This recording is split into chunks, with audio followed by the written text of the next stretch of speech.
I was watching a video where this man in his 50s, he was talking about how, he was sexually abused as a 5-year-old. And it was such a touching story. It was so painful and emotional. I'm going to play some snippets in here after I talk briefly.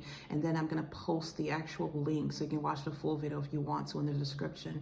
And so this man was talking about how his father was an alcoholic. His mom was very young and she was, hardly around. And, when the father wasn't off drinking and getting drunk, he was working. He was always working all the time. And so basically he didn't spend any time with this boy. He didn't show him any attention because he was never really there. Every day he would drop, this boy off to his grandmother's house. And he said at his grandmother's house, this young man would always come to the house. He didn't know who he was, but this man would always show up at the house every day faithfully. And sometimes he would beat up on the grandmother. And if he intervened, he would throw him around.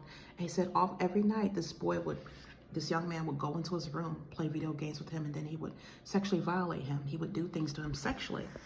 And so he tried to talk about it at first, but of course no one really paid attention to him. They didn't take him seriously. And he said back then, those days, that a child was seen and not heard. And so this kept going on and kept occurring, and he didn't really know what was going on. He said he was confused, and he ended up, sometimes he started liking it because he was young, and he said that he was looking forward to that interaction because it was the only interaction he had with a male, and he was craving that attention, that male attention, and that's all that he has since his biological father was not present. And so he talked about how it affected him, this long-lasting abuse that was never talked about, never addressed, because, he could not have any type of healthy communication with anyone. And as a result, as when he had children, he couldn't be around them. He was afraid to be around kids. He was afraid to be around his children because he did not want those same characteristics to be passed on to his kids. He didn't want to end up doing the same things to his own children. And, he's homeless. He suffered from a lot of abuse and substance abuse. And so, this is something that I wanted to talk about, how a lot of people who are raised in these dysfunctional environments, how it is affected, especially as a Black community, due to, the days of slavery, how as a lot of generational curses fell on our race as a result of the days of slavery. As you know, in slavery, the days of slavery, our men and women were both being raped and molested by, the slave masters and the slave owners. They were molesting us. They would take, the biggest Black slave to instill fear into the rest of the slaves. They would take him and emasculate him by raping him and violating him in front of everyone. And this was a form of power control and to instill fear of the master in front of, the rest of the slaves so that they would not, get out of order. And so as a result, these spirits and these traits and characteristics were passed down onto the Black generation. And they grew up, a lot of them raised their children in a house where they had no healthy rapport. They didn't communicate with the children. A lot of times the children were dismissed. They were told to go and play or to stay in a child's place. Don't be in grown folks' business. And, the children would go off and play. And a lot of times the adults would just be in their own little world and they wouldn't have this healthy, conversation or rapport with the children. They would not engage with them. And so a lot of the children were neglected emotionally. They didn't get the attention that they deserved. And since a lot of the Black race faced a lot of trauma and post-traumatic stress disorder and a lot of, illnesses due to, things passed down genetically from the days of slavery, due to the fact that there was still oppression and segregation going on. And a lot of the Blacks were in poverty. They were impoverished. They didn't have money. They didn't have adequate health care, so they could not, receive the proper medical treatment or be diagnosed with anything to get, treatment for any of the illnesses that they had. And so a lot of them, they were, a lot of children, young boys and girls, grew up in a house where they were being sexually abused and molested by their own relatives. And this was covered up because a lot of the Black race, out of fear, they had a lot of fear instilled in them. They didn't want, a lot of time the white men getting involved in their affairs. And they would say, or they were due to shame and wanting to have this pride, they wanted to cover up things. And they would tell the children, whatever goes on in the house, inside this house, I'd hear stories of this. A lot of, Black people were told that what's going on in this house stays behind these closed doors. And so this abuse was perpetuated. It was allowed to happen and occur.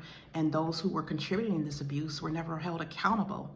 And so there was never any closure. A lot of these children grew up to be young men and women who were, as a result, dysfunctional. They dealt with a lot of, mental disorders and emotional disorders and a lot of problems due to the abuse that they never got any type of closure or healing from.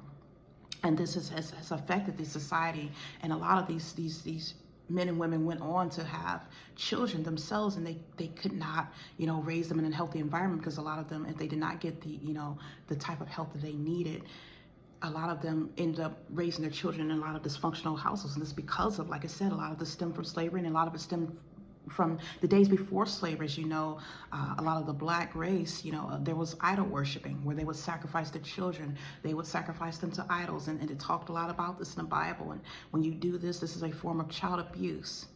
And so as a result, they have grown up in an unhealthy environment. And so they have not received the help that they need, because first of all, this abuse was never acknowledged. It was never talked about. A lot of them held this inside. They have never come to, acknowledgement of it. They held this inside, and it's like a sickness that has been, destroying them on the inside and festering on the inside. And this is why a lot of them have a lot of personality traits and disorders where, they cannot break free from and get the healing deliverance, because this abuse was never addressed. And as a result of the the white race has also suffered, because there were generational curses that fell on them for their ancestors having the black race in slavery. And this is why a lot of them, they suffered alcoholism, they suffered physical abuse, and a lot of this was not addressed. And so both races ended up being affected by this. I'm not going to say that, the white race suffered as much as the black race from this. What I'm saying is there is a lot of abuse that has happened, and a lot of help. Men and women today cannot get the help that they need, and they're still suffering as a result of this.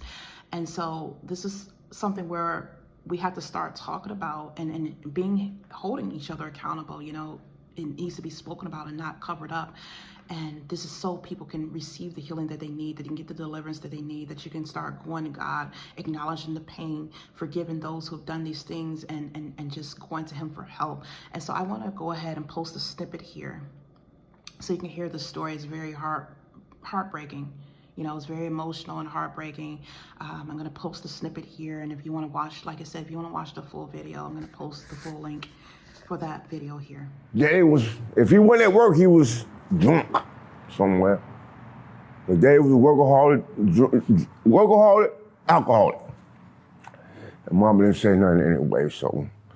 Back in the day, a woman stayed in her place.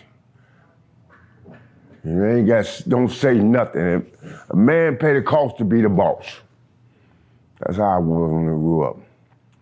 The kids is not to say a word, seen but not spoken. I'm just confused about this man, because everybody seems like it's all right with him, so I'm trying to be all right with him. But the things he's doing to me, I guess it's all right, because ain't nobody else said nothing. Ain't nobody said a word. I wish they would have listened to me when I said, it's the boogeyman in my room. And they just thought I was joking. You know what I'm saying? Because, wow, boy. Because like when I was a kid, that's all it was the boogeyman you had to be scared of. So they thought I was just scared to go in the dark, be in the dark room, in my room by myself. But they realized I wasn't by myself. Like I said, man, mother, father, sister, brother, auntie, if you got a niece, nephew, kid, son, whatever, daughter, if they say something in their room, they talk about the boogeyman, please go check.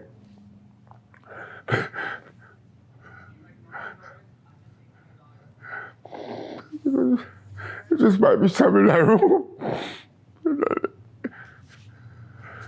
They're not lying about. It might not be what they say, but it's something in that room.